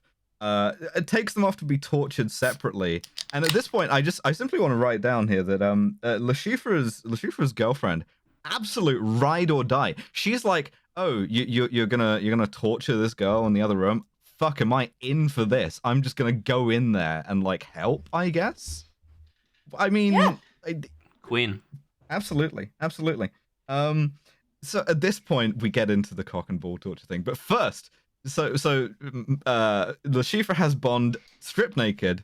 He looks like a side of beef, has him tied to a chair with the seat cut out, and he fucking goes, Wow, you've taken good care of your body. Perfect line. Perfect. No notes. Yeah, wonderful, wonderful. To me, that just has the fucking like ring of Psycho Mantis reading off of a PS1 memory card. You know? Whoa. Yeah. Wow, you've taken. Wow, I can't help but do it in like Walken voice. Wow, you've taken great care of your body. View to a kill walk and talking to fucking Roger Moore. Yeah, wow. this movie with old ass Roger Moore of your body. Old ass Roger Moore getting the shit whipped out of his pocket balls. Yeah, and they should have done it. And they were cowards for not. So, like, you also, by the way, and there's something another I line. Find the length of rope indispensable. Fuck off. There's also a line in the scene where Bond and fucking Green are there, where he's no, don't worry, it's not fun. Where he's talking about he's still drinking the fucking Gordon's shit that he made up, and he's like, I think I'll name this the Vesper because when you've had one, you never want to go back to anything else. And that's the origin of why he's only ever drinking vodka martini. She also laughs at him for it. Yeah, and she should. Yeah, so there's one other bit, right? Right before Le Chiffre whips the shit out of Daniel Craig's cock and balls, he goes, I never understood all these elaborate tortures. Now, bear that in mind for future Craig movies, right? Because that idea of like a more stripped down, realistic torture scene does not fucking hang around. Ooh. So yeah, he whips the shit out of Bond's cock and balls to get him to tell him. It's also, sorry to interrupt, it's a weird thing to say in the context of a universe in which he has not seen the James Bond films, because he's like, I never understood these elaborate tortures. Dude, what elaborate tortures? What are you talking about? Have you seen the other films? What's going on? I never understood those elaborate tortures from wacky races. I never understood that time when you were the same guy strapped to a table with a laser going towards your dick very slowly. So what he wants is the like account number and password to like transfer the money to pay off not Joseph Kony now, but someone else. And Bond won't give it to him. Bond like taunts him throughout like being tortured. It's hot. He makes it's jokes. Really hot. So hot. He's fake. Le Chiffre quite rightly points out that he could kill both of them. Mm-hmm. Doesn't matter. Bond is still doing bits. He's a brassy fucking sub. And so like just as Le Chiffre is about to kill him, who is it but creepy white guy from Uganda, Mr. White? We don't know that's his name yet, but that's his name. He's there with a gun, and he like Le Chiffre goes, wait, I can get you the money. And baller line alert, he goes, my organization, Spectre, from the movie Spectre. Legally, I can't call it Spectre yet, though. Spectre, money isn't as important to our organization as knowing who to trust, and fucking domes him off right there and then. Perfect. Oh, my God. Is this when we find out that Alice doesn't know what domes him off means? No, I'm saying it wrong on purpose. Okay. It's very I think it's funny a to funny me every time he all does this it. time, Yeah, I we've think been so. using wildly different definitions. No. It's like if I said he domed him, right, that would imply that he, as he does, shoots him in the head. Okay. But I like to say domes him off because it implies that he like sucks his penis like to completion. May I make 2 short interjections? Yes. One of them. That's sort of the purpose. One of of the, them. yeah. Thank you very much, Dev. I'm sorry. That was uncalled for. Go ahead. The purpose. Thank you. Thank you very much. I'm a number of Thatchers deep. Thatchers. Yeah. Do you call that something? You've got a special little name for that drink there? Called a Phoebe. No. So here are my 2 interjections. One of them is a bit of a spoiler, and that is bearing in mind that he has up until this point been like actively and publicly gawping at this woman. When they're trying to get the password out of him, and it turns out that he's used her name. Why would you not think, well, should we try his girlfriend's name? I know it's stupid, but like, as a joke, it's not going to be that because this guy's MI6. He's a professional. He knows what he's doing. He's not some fucking amateur. But should we just try his girlfriend's name? Yeah, it's like how many shots of this do you get, right? Like that's like my second try. Yeah. Yeah. My second try is Vesper. My first try is because it has to be 6 numbers or more. My first try is 007 007. Yeah, it's just. My first try is Ladies Love that. Cool James. 2006. Yeah, so that's my first interjection. And the second interjection is, and I hadn't really noticed this until about halfway through this film, and it's that Daniel Craig has 2 Bond voices, and one of them is yes, I went to Eden and I was an outsider, but you know, I learned to fit in, and now I can shoot, and now I can shoot and fuck. And the other voice that he does, which is when he's not concentrating and he's actually acting, is Starmer. He does a little bit. It's like, imagine a voice trained Starmer. Like if they, remember back in the 80s, they had to get an advertising agency in to teach Margaret Thatcher to speak in a way that didn't frighten people. So she developed this very like mellow, soothing, trained. Oh, I remember voice. Margaret Thatcher's mellow, soothing, trained voice. And it's still faintly horrifying, but she got taught how to do it. So if you imagine that they decided to bring in someone to do something similar with Starmer, what they would end up with is very similar to the Daniel Craig Bond voice. Oh, really, Mr. Bond? Yeah. So yeah, fuck. Yeah. Jesus. Yeah. Okay. God, imagine having 2 voices. That's freaky. That's weird. You shouldn't do that. I'm gripping the fucking table. Jesus. Okay, let's not. Yeah. Right, moving on so swiftly. I'm not going to do it. So Bond wakes I'm not going to do it. I'm not going to do it. Okay. I don't believe you. This is actually making me think it's more likely. But Bond wakes up in hospital. Welcome. Genuinely, the fastest and cleanest death a Bond villain has ever gotten so far.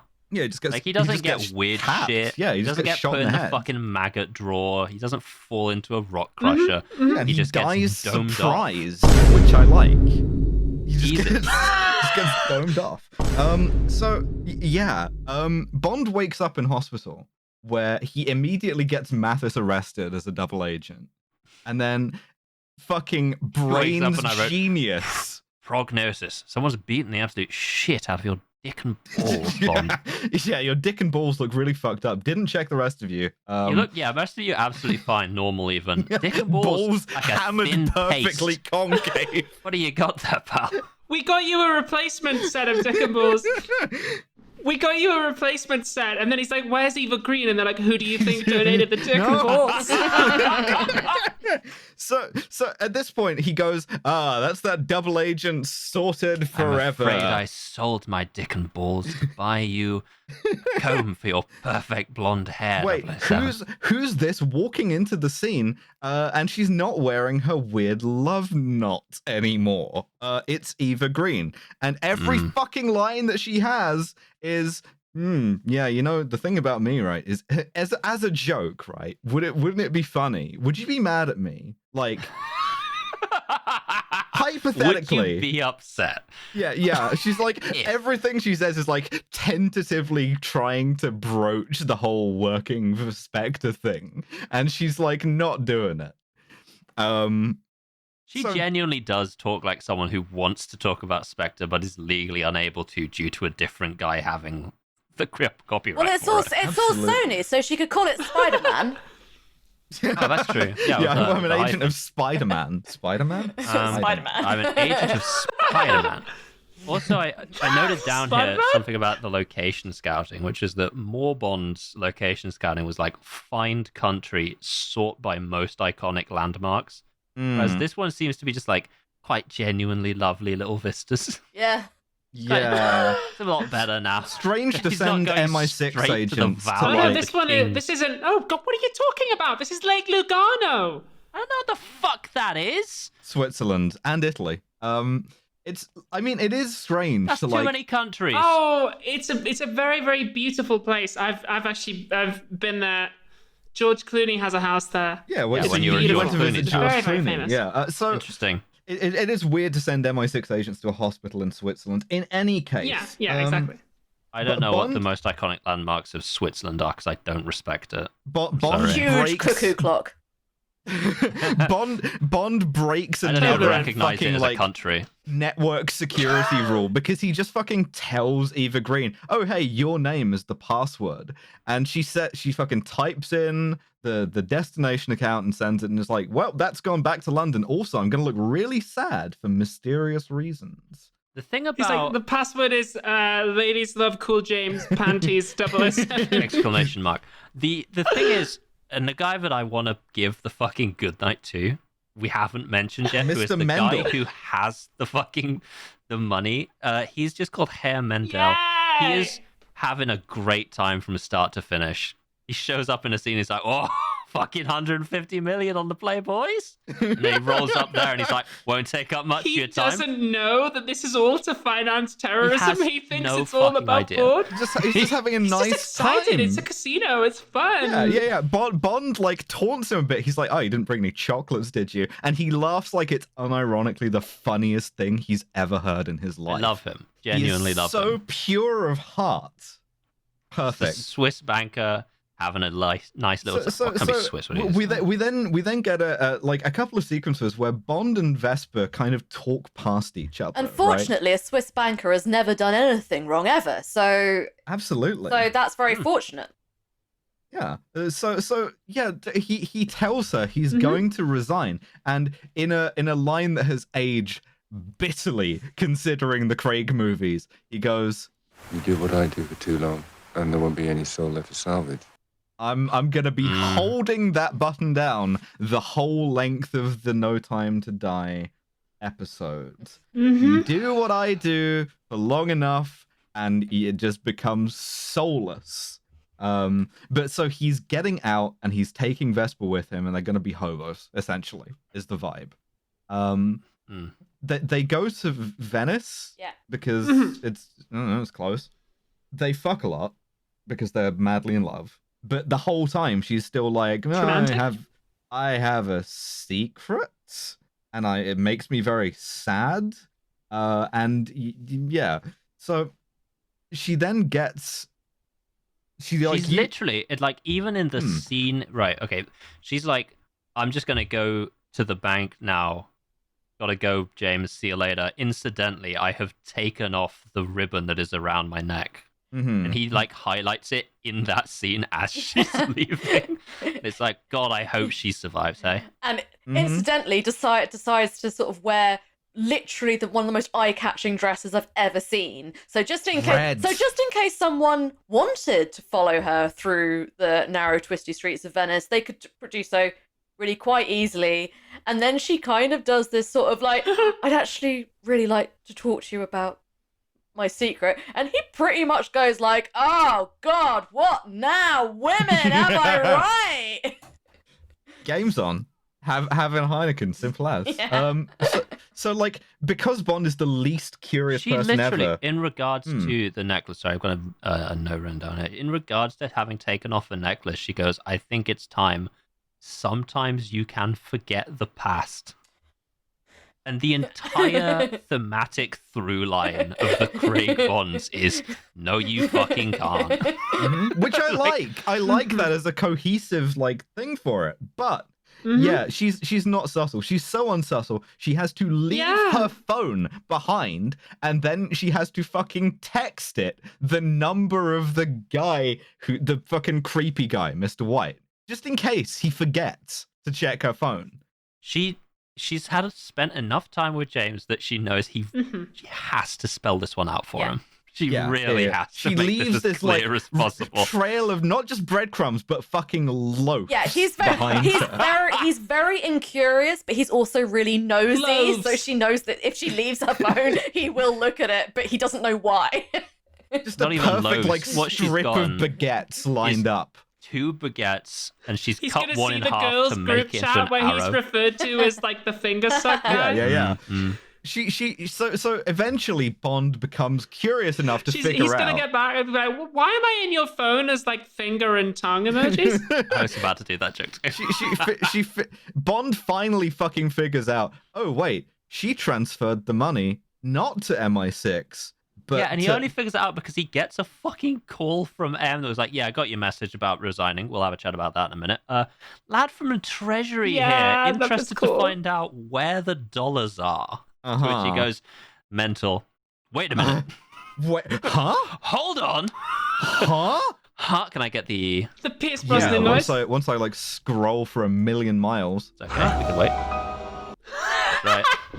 Huh? So he figures out that like she's withdrawing it this very second from the branch in Venice. So he chases after her. She's like walking really slowly to try and let him keep up. It's embarrassing. it's oh my God.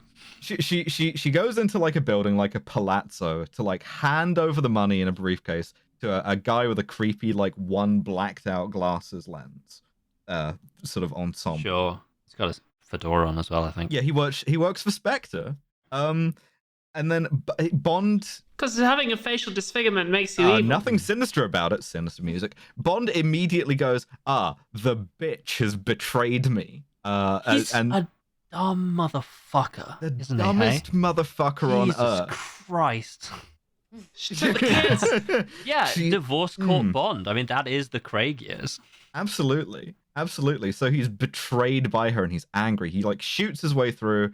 She's like being kind of held hostage, but he assumes that she's not. And then she like gets okay, right. So she let's gets talk into about what's happening to this building. She gets into like an old-timey cage-style elevator, and then Bond looks through a door, sees everyone waiting to ambush him, and decides, you know what I'll do since we're in Venice is I'll have a cheeky shot at those pontoons, and I'll just sink the whole fucking building. Yeah. This is the entire building is sinking into the I'm sorry, lagoon. I'm going to have to say something controversial here. This is why you never trust a woman who can do maths.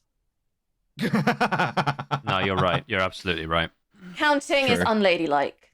And this demonstrates it. Yeah, that's true. Absolutely.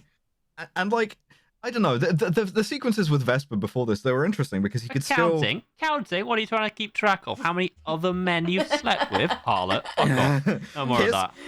Trying to count the curves in your little Algerian love knot there, is it? Is it, Vesper? So trying to like compare this to something like No Time to Die, it's interesting that Craig could still act Bond as happy in a convincing way, a thing which he loses the ability to do in every subsequent movie. So like now he's like overwhelmed with betrayal. He like shoots his way through it to Vesper, and then Vesper, I believe she's actually locked the thing not just with a key, but also with her Algerian love knot. Just to make it even more clear that, like, oh, hey, I'm being blackmailed and, you know, whatever. Which would be good symbolism if Craig wasn't just like, well, what does that mean? Oh, well, that's completely mysterious. Don't get it. We see him try. Yeah, we see him try to save her and like dive under the water to rescue her. We also see that she is like actively refusing his help and trying to fucking kill herself by this point. Why? Great question. Until she changes her mind, and then it becomes fucking harrowing because she does lock herself in and then like goes to drown herself, but like then she changes her mind and is trying to like reach him and get out. And I thought it's she's horrible. trying to like embrace him for the final time, and then she takes like deep breaths in order to drown herself. She very specifically does it on purpose. Yeah, right? no, she definitely does it on purpose. Just a quick sidebar. I fucking love how imprecise films always are about how long the average person can hold their breath underwater. I think that's a lovely little half an hour. I think roughly about half an hour, give or take. But yeah, she definitely deliberately kills herself, and I know that I don't understand most of the film because of a green linen sundress that occurs when she's in Lake Lugano, and it kind of wiped all of the cognitive function out of my brain. But yeah, fair enough. But I don't really get why. Well, I feel very sad for you. I feel very sad for you. Back to fucking the world's not enough, eh? Honestly, it's a very beautiful thing. Fucking Renard it's a very beautiful thing to be affected by. Thank you very much. I will. So I, even though I am not very bright and did not understand it, I'm just like, but why does she decide to kill herself? And the only thing I can come up with is that she assumes that Craig, I'm just going to call him Craig now, Craig Bond, Craig Bond. Yeah, Craig Bond. He drives Vauxhall Astra. His name's Craig Bond. I assume that she thinks that that he's trying to rescue her so that he can hand her over to MI6 to presumably be horribly tortured. I thought that it was like she's trying to like save him from being pursued by Spectre. And like because he like tries to rescue her. Incidentally, no one comes to help him at all. He does like CPR for 2 minutes and then stops because his arms get tired. And just like accepts that she's like dead, right? But like he also then like kisses her, which is weird. He kind of kisses her dead neck. By my count, the third time that Bond has like kissed a dead woman. So sucks her fingers a bit. Just for all time's sake. Yeah. Fuck. Jinx. Anyway, Craig finger suck. So like Craig finger. That's a horrible name. So Craig Fingersuck goes back on his Sony Vaio laptop, just in case you'd forgotten to buy one of those. He's also got his Sony Ericsson cellular phone device in the same scene. And M helpfully like wraps up all of the plot, right? She goes, the thing about the Algerian love knot is she was in love with a French Algerian guy, and Spectre kidnapped him and like were threatening to like kill him and torture him and shit if she didn't do what they wanted. Also, you shouldn't resign. Also, she knew she was going to her death, so don't feel bad about it. Also, you've become emotionally detached by this, haven't you, Bond? And Bond goes, and we're going to talk about this line specifically. Yeah, why should I need any more time? The bitch is dead. Which... M calls him and goes, James, this is the moment you finally become James Bond. Yes. And Craig Fingersuck goes, that's an awful lot of ice, bitches. And Craig Fingersuck.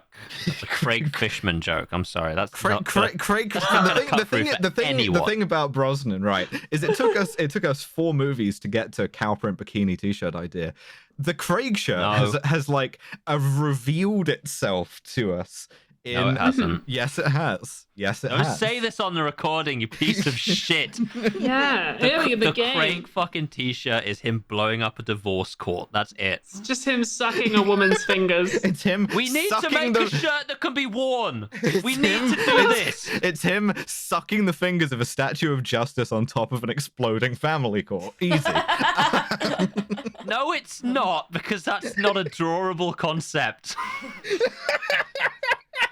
Looking forward to the artist having to draw that. At this They're point, not gonna. I'm in charge of this. Carry on, sorry. He follows the final fucking. It's him with a Sony Vaio laptop and then a Sony Ericsson phone and a bottle of Gordon. Yes. We didn't highlight the shot of him completely shirtless, sat on a Sony Vaio laptop.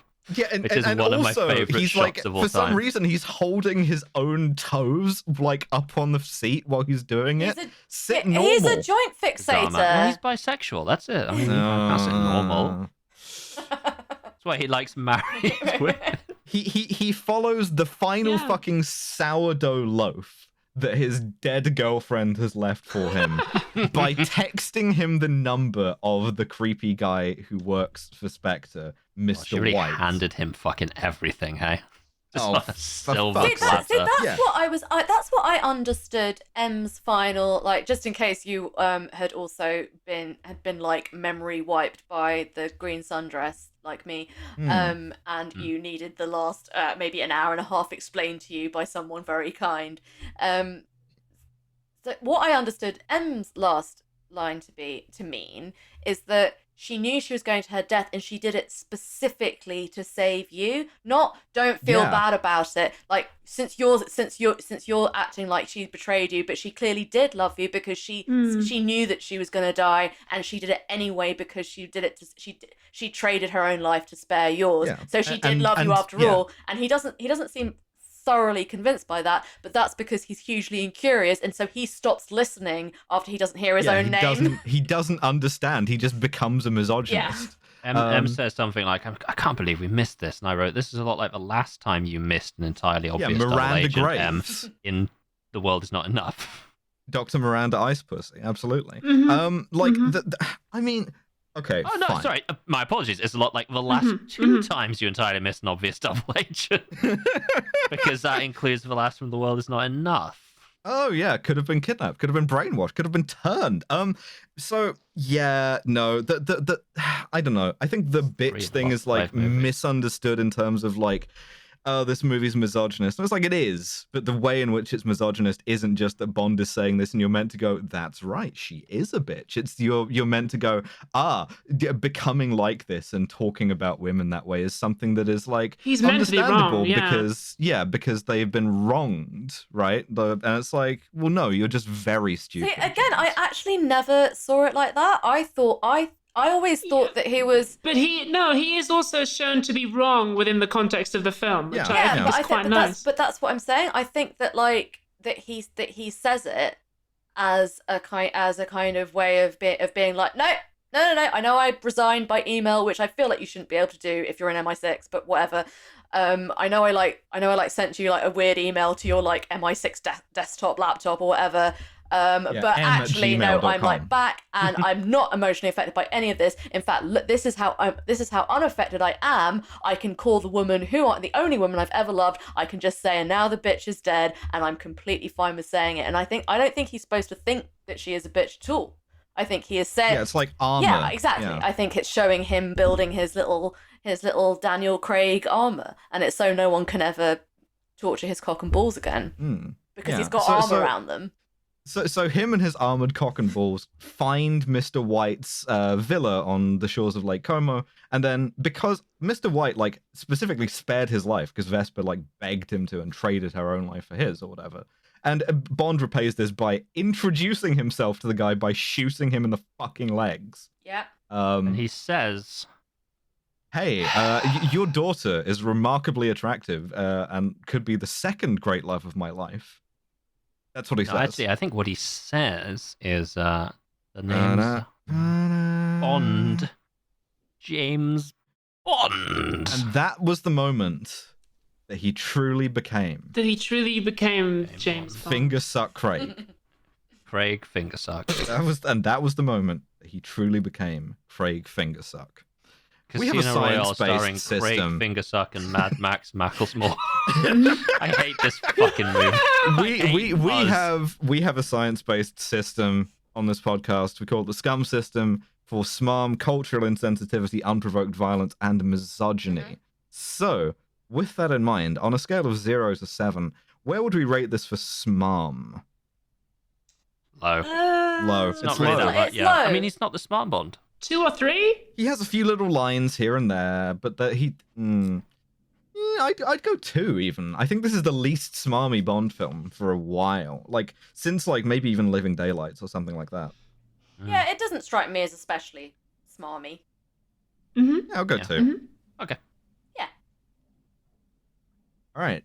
Cultural insensitivity. Well, they've remembered Africa exists. Yeah. They don't do too much wrong with that. I mean, fucking you're basing a mongoose. character on Kony. That's not really far off a person that's real. So I can somewhat forgive it. Yeah, the mongoose craving is a little bit weird. The mongoose is interesting, yeah. Kony bringing a machete with him to Casino Royale is a little weird. Distinct. I mean, it's not as bad as it could be, though. That's true. That's definitely true. But the distinct impression that the made-up country African warlords fight absolutely barbarically with their machetes and go around cutting women's hands off, compared to the elegant European cock and bull torturer. I think there's some suspect stuff underlying that. Absolutely. Absolutely. To say the least. I'm going to be thinking about the phrase "the elegant European cock and bull torture" for a while.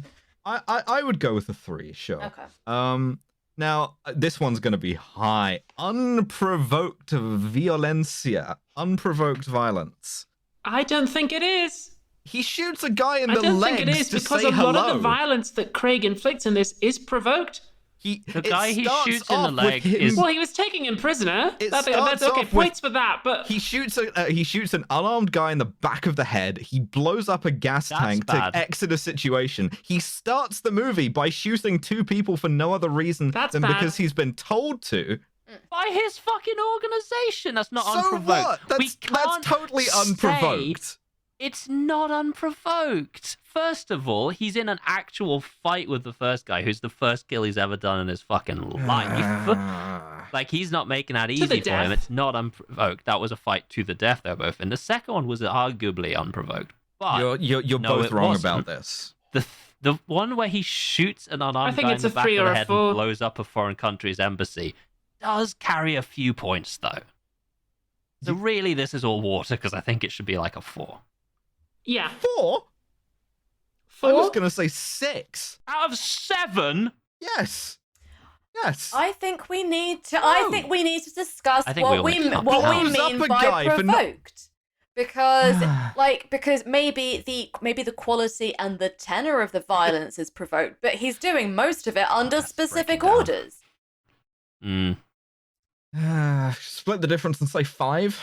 I'm happy with 5. I don't think it's I think it's quite thought out. It's not reactive violence, especially. Well, that's what I mean. I mean, okay, fine. So now, I mean, misogyny. I respect women, so I'll just take a backseat for this one. Bitches. Wait, so is that a 4 or a 5? That was a 5. I think it's a 5.5 for misogyny. Ooh. I think this is one of the more misogynist films of the Bond oeuvre, because they sort of try and give Vesper a little bit of motivation and interiority, and as a result somehow make it worse. I think that it's an even worse worse characterization than if they'd just gone with well, you know, it's a tar, isn't it? Which is the kind of the regular Bond thing. I would go a little bit lower than that, purely because I think that it's explicit in the text that the reason why Bond is like why he does this misogyny is because he's a moron idiot. Yeah, but it's still that's like an explanation. Yeah, he's shown to be wrong. But is he shown in the text of the film to be wrong? Especially, I think so. Compared to later ones where it's like, and for that matter, earlier ones where he's like wrong but cool, or where they do the like misogynist dinosaur line in Goldeneye, and then by the end of that scene have M go, but he's cool, really. I think here where it ends on that sort of like note of like ambiguity and failure and shit like that. I also think what happens to old Demetrius's wife is like. And that he's miserable about it. It's like unusually nasty. Well, that's also that. Okay, now you're talking me round again, because like this sort of did usher in another era of misogyny in film, where like the hero can be like, you know, brutal about women, or like witness the brutality of others towards women, but so long as he's sad about it, that's the real problem. Yeah, it's not that it's happening; it's that it's a way for like him to experience shit interior. And like, you know, and I don't want to sound like I write a film blog in 2015. Yes, however, the development of male characters built on dead female bodies. It's like it's pretty all the way through. I mean, it's kind of the trope. It's the fridged wife, isn't it? And it's kind of what happens, like very, very clearly at the end of this film, because he is developed in character because his one true love dies, and again dies quite horribly. So I'm sticking with my 5 rating of misogyny. You've talked me around. Yeah, I'll go 5 easily. That's fair. You're kind of talking me around. See, this is a nice. All right, fine. This is a good little example of what a well-argued point can do, as opposed to what I did, which was yell. As opposed to what I did, which was call my dear friend Alice a fucking moron. That leaves us with a total score of the simple reason that she was being one. Well, which is this is that hostility makes this podcast. It is. I love you a great deal. It's the thing. The thing is, it's a good film, and I love you too. Yeah, no, it's a decent film. It has a lot to say about masculinity, which is that it sucks shit and you're never happy. Yeah, and therefore the lesson that you should get from this, if you don't know you're trans and you're watching this when you're 13 years old, is, man, this thing's gonna suck, and that's why you should do it. Try getting big. Try getting fucking sick, nasty, massive. Fucking massive. Yeah, consider that. Bruh. Now, I would also like to say, and this is not something that I'm prepared to elaborate on any further. It's, for me personally, very nice to see finally some Jewish Bond representation, because Daniel Craig is the only Jewish Bond, and even though he doesn't talk about it publicly, but I'm outing him. Interesting. Hell yeah. Very well. Yeah, Nice. if you feel like that's what you're going to want to do, if you want to split the difference and start hitting the gym and taking estrogen. Yeah, get large, but you know, as a woman. How dare we you also ignore like Phoebe awards. Woody Allen's contribution to the James Bond? Oh my god. Oh my How god. dare you raise Woody even Allen? fucking do that shit. We've had to take her off the board, sir. Take her off the board. She's We've gone. had to take him off the board, sir. We also award a little Goodnight Cross, which we've talked about, to Mr. Mandel, and Mr. Mendel, absolutely. and We're the just having a good time. Kronstein Rosette for like the best evil guy who really went the extra mile in this movie. And I want to give it to Valenka, the girlfriend of Le Chiffre, for just fully like being on board with torturing Vesper Lynd. Just being like, yeah, sure, Ride or I'll do die. that. I respect it. Hell yeah. Absolutely. Yeah, I agree. Okay. Yeah. Yep. No argument from me. All right, perfect. Well, that's Unusually. that's been a long episode for a movie that has a lot to talk about in it. Phoebe, if the people want more Phoebe, where can they find you? If you want more Phoebe, you can find me on my 2 podcasts. You can find me on 10,000 Posts with Hussein Kasvani, and you can find me on my Seinfeld podcast, which is Masters of Our Domain. And you can, if you want to read some increasingly unhinged posts about Eva Green's dresses, you can request to follow my Twitter at PRHRoy. Excellent. Well, thank you so much for coming on. Thank you so much for having me. It was very fun. Ever. All right. Well, we will be back with the next mainline Bond. James Bond will return in Quantum of fucking solace. Yeah, where they were like, all right, we're not getting the fucking rights for Spectre. Invent a new criminal organization. Enjoy the brief moment of us having watched a nice movie, because it's not going to last. This has been Kill James Bond. We will see you later. Fuck off. Quite rude to our fans, really, aren't we?